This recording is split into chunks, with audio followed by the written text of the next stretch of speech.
What if I told you the biggest reason you can't fall back asleep at 2 a.m. isn't stress, caffeine, or even your phone, but something as simple as your cold feet?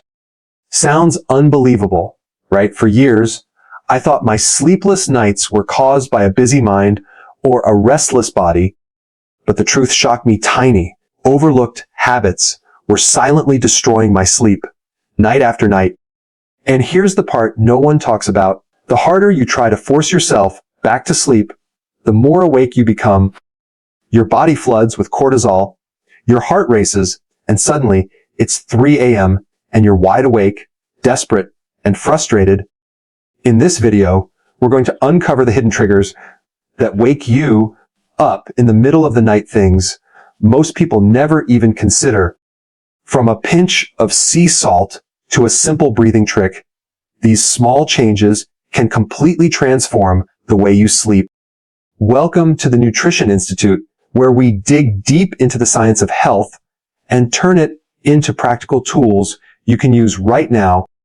If you want to break free from the 2 a.m. nightmare and finally sleep through the night, stick around and don't forget to subscribe to support this channel so we can bring you even more life-changing insights. It's 2 o'clock in the morning.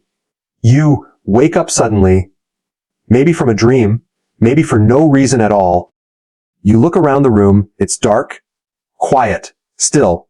You turn over in bed, close your eyes, and try to drift back to sleep. But the harder you try, the more awake you feel. Minutes feel like hours. Your thoughts start racing, and before long, you're staring at the ceiling, wondering how you'll survive tomorrow on just a few hours of rest. If you've been there, you know exactly how frustrating this is. I've lived through it countless times myself, and for years I thought the solution was to try harder to push myself into sleep as if I could force my body to shut down. But here's the shocking truth. The harder you try to sleep, the less likely you are to actually fall asleep.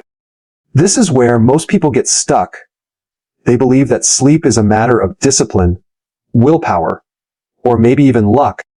But the reality is much more complicated and also much more hopeful, because once you understand what's really happening in your body at 2 a.m., you can stop fighting against yourself and start working with your natural biology.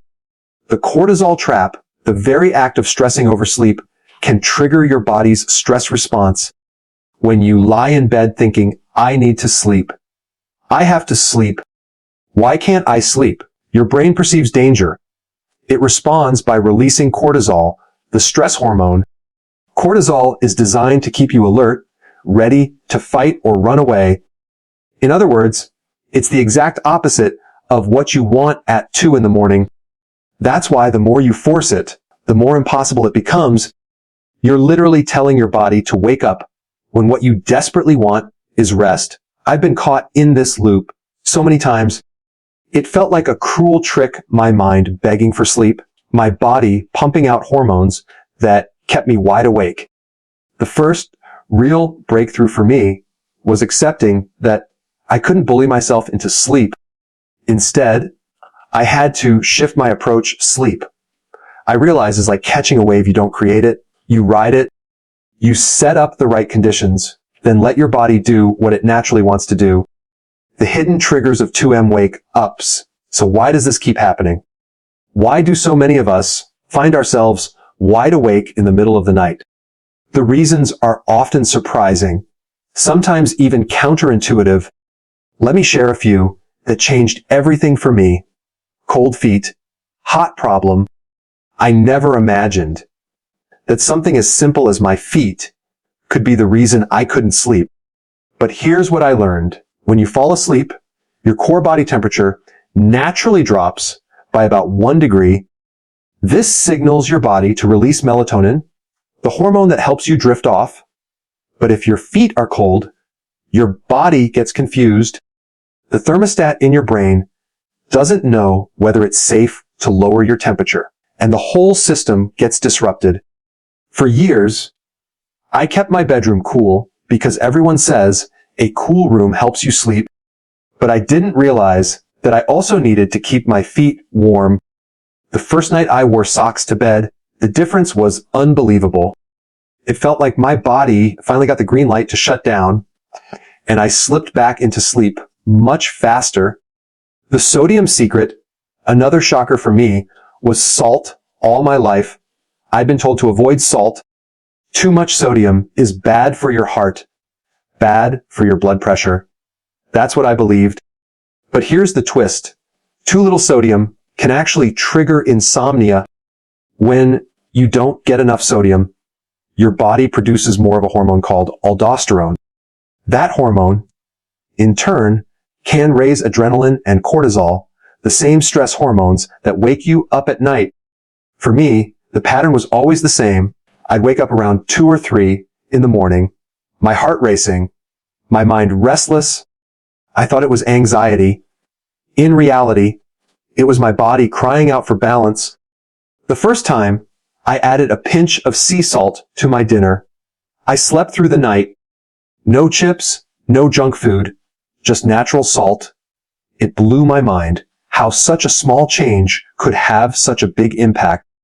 Breathing, the forgotten tool. We don't usually think about breathing unless something's wrong, but the way you breathe at night can make or break your sleep. I used to breathe through my mouth, taking shallow, rapid breaths without even realizing it. That kind of breathing tricks your body into thinking it's in danger, keeping your nervous system on edge. Then I discovered nose breathing, slow in breaths through the nose, slow out breaths through the mouth. At first, it felt awkward, but within minutes, my heart rate dropped, my mind quieted, and I felt myself letting go. Breathing this way increases the amount of oxygen that actually gets absorbed into your cells. It doesn't just calm your mind, it literally changes your physiology. Now, when I wake up in the middle of the night, this is my go-to. Instead of panicking, I focus on my breath. Within a few cycles, I can feel the tension melting away, and more often than not, I drift back into sleep without even realizing it. The bigger picture, these discoveries taught me something profound. Sleep is not a single event. It's not just about closing your eyes at night.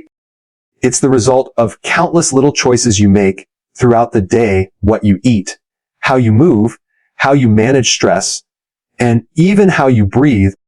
Most people think insomnia is a mysterious curse, something beyond their control. But in reality, it's often a signal that your body systems are out of sync. And once you start addressing those imbalances, whether it's warming your feet, adding a pinch of salt, or breathing the right way, you unlock the ability to rest again. Looking back, I wish I had known this sooner. All those nights I spent staring at the ceiling, blaming myself for being bad at sleeping, could have been avoided. The truth is, your body wants to sleep. It's built for sleep. You just have to get out of your own way. Final reflection. If you're struggling to fall back asleep at 2 a.m., you're not broken. You don't need to fight harder. And you definitely don't need to surrender to sleepless nights. What you need is a new perspective, one that recognizes sleep as a natural process you can support, not a battle you have to win. For me, the shift was life-changing. I stopped treating sleep like a chore and started treating it like a relationship. And just like in any relationship, the small things matter: warm feet, a balanced diet, steady breathing. Get those right, and the rest will follow. So the next time you wake up in the middle of the night, don't panic. Don't stare at the clock. Don't tell yourself, I have to sleep. Instead, remember this: sleep is waiting for you. All you need to do is create the conditions for it to return. When I first started digging into my sleep struggles, I assumed it was all about stress, work deadlines, financial worries, the endless noise of daily life. It made sense to blame those things. And while stress certainly plays a role, what I eventually discovered was far stranger and far more powerful. My sleepless nights weren't just about what was on my mind. They were also about what was on my plate, what was in my environment, and even the tiny habits I thought had nothing to do with sleep at all. This part of the journey was both humbling and eye-opening, because once I uncovered these hidden triggers, I realized I'd been sabotaging my own rest without even knowing it. And by changing just a few of these things, I finally found the peace I had been searching for. The food connection. One of the biggest revelations for me was how closely sleep is tied to diet. I used to snack late at night, thinking a little food would relax me and help me doze off.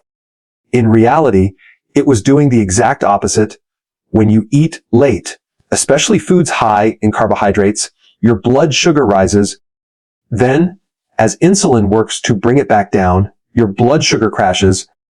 And guess when that crash often happens? Right in the middle of the night? Around 2 or 3 a.m. Your body doesn't like extremes.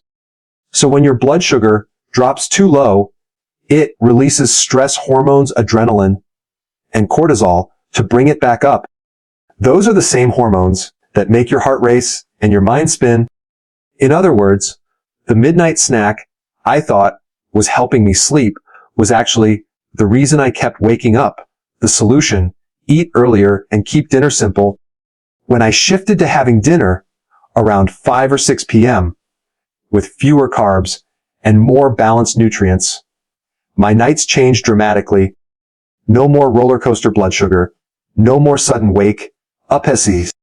And here's another surprising detail. Cutting out snacks altogether, especially at night, didn't just help me sleep. It also reduced how many times I had to get up to use the bathroom. For years, I assumed my nighttime bathroom trips were about age, or as some men believe, prostate issues. In truth, it was my diet when I gave up late night eating. Those interruptions all but disappeared. The caffeine problem. I can't talk about diet without mentioning caffeine. I used to drink coffee throughout the day, sometimes even late at night when I was studying or working on projects. At the time, I thought I was just giving myself energy, but the truth is, caffeine lingers in your system far longer than most people realize. If you drink coffee after lunch, your body might still be processing it by the time you're trying to fall asleep. Even if you don't feel wired, that caffeine is working against you. Now, I keep my coffee ritual to a single small cup in the morning, and that's it. Honestly, it wasn't easy to cut back. I love the taste of coffee, but once I did, the quality of my sleep skyrocketed. It was like night and day, the role of screens and stimulation. Another hidden enemy of sleep is stimulation, especially in the hours before bed. I used to watch action movies or intense shows in the evening. They were entertaining, sure, but they left my heart racing, my mind alert, and my body far from relaxed. Now, I'm much more careful. If I watch TV before bed, I choose something light, predictable, even boring. And I don't mean that in a bad way. Boring shows actually help me wind down, like a gentle lullaby for the mind. On top of that, I started wearing blue, light blocking glasses in the evening. At first, I thought they were just a gimmick, but after testing them myself, wearing them some nights and skipping them on others, I saw the difference. The nights I wore them, I fell asleep faster and slept deeper. The science makes sense. Blue and green light suppress melatonin, the very hormone you need to rest.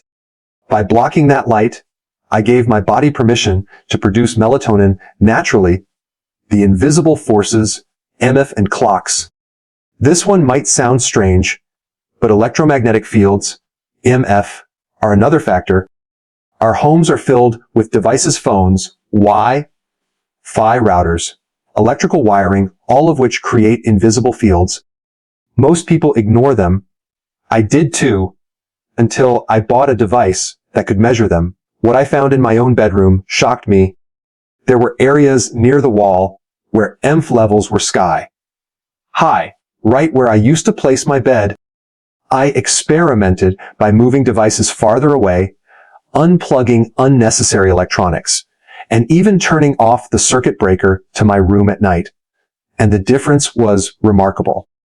Even without going to those extremes, simply putting my phone in airplane mode and leaving it across the room instead of on my nightstand made me feel calmer. It also kept me from checking the clock. And let me say this, watching the clock at night is a recipe for disaster. The moment you look over and see 2:17 a.m., your brain kicks into problem-solving mode.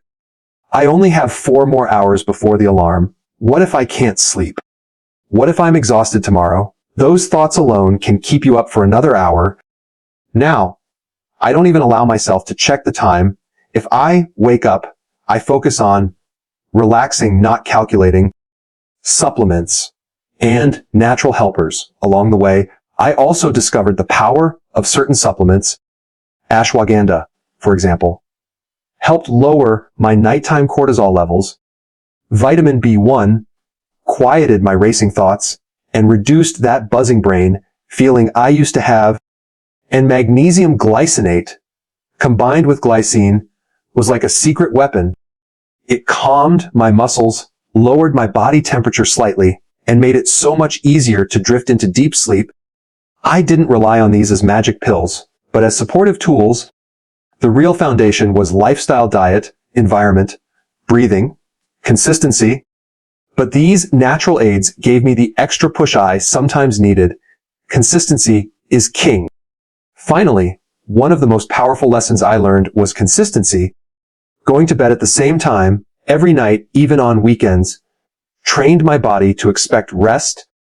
At first, it felt restrictive, like I was giving up freedom, but soon, it became effortless. My body started winding down automatically around 10 p.m. And here's something that gave me peace of mind. Even if I woke up an hour before my alarm and didn't fully fall back asleep, that resting period still had value. Just lying quietly in bed, letting my body recharge, was better than panicking about lost sleep. That simple perspective shift made a huge difference in how I felt in the morning. My personal transformation, looking back, I realized that sleep wasn't just about one problem. It was about dozens of small problems, all adding up. Cold feet, low sodium, late night snacks, caffeine, screens, clocks, stress hormones, they all formed a web that trapped me in insomnia. But here's the good news. When you start unraveling that web, thread by thread, everything changes. You don't need to fix everything at once. Even one small adjustment, like eating dinner earlier or keeping your phone away from your bed, can open the door to better sleep. For me, the transformation was profound. I went from dreading bedtime, afraid of another sleepless night, to actually looking forward to rest. I stopped seeing sleep as a battle and started seeing it as a partnership with my body. And perhaps most importantly, I learned that sleep is not a luxury. It's not optional. It's the foundation of every part of life: energy, mood, focus, even relationship. When you finally reclaim your nights, you also reclaim your days. When I think about my journey with sleep, one truth stands out. The night is only half the story. For years, I thought sleep was something that happened in the evening, when the lights went off and my head hit the pillow. But the more I learned, the more I realized that sleep actually begins in the morning. It begins with how you treat your body, how you fuel it, how you move it, and how you expose it to the world. This perspective changed everything for me. Instead of waiting until bedtime to fix my sleep, I began shaping it throughout the day, and the results were undeniable. What once felt like an endless cycle of 2 a.m. wake up slowly became a rhythm of calm, deep, restorative rest. Morning light, morning reset. One of the simplest yet most powerful changes I made was stepping outside in the morning. Just 15 to 20 minutes of natural light soon after waking can reset your circadian rhythm. I didn't believe it at first. It sounded too easy. But when I started doing it, the difference was real. Our brains are wired to respond to light and darkness. That first blast of morning light tells your body, it's daytime, be awake now. It sets the timer for your sleep hormones, so they can rise at night when they're supposed to. On the days I skipped this ritual, I noticed my nights were more restless. On the days I stuck with it, my body seemed to glide naturally into sleep later on. It was a reminder that nature already built the perfect system for us. We just have to honor it. Movement and energy balance. The next key was movement. I've always believed in exercise, but I didn't realize how directly it tied into sleep quality. High intensity workouts during the day help me burn off stress and release growth hormone, which supports deep sleep. At the same time, gentle walks in nature lowered my cortisol, grounding me and easing the tension I carried around without realizing it. I started treating exercise not just as a way to stay fit, but as a way to prepare my body for rest. On days when I sat too long staring at screens, my nights were a mess full of tossing and turning. On days when I moved, stretched, and breathed fresh air, my nights were peaceful. It wasn't about perfection, but about creating balance, creating a sleep sanctuary. As important as daytime habits are, the sleep environment itself cannot be ignored. I used to underestimate this, thinking a bed was just a bed, but I was wrong. I learned to see my bedroom as a sanctuary.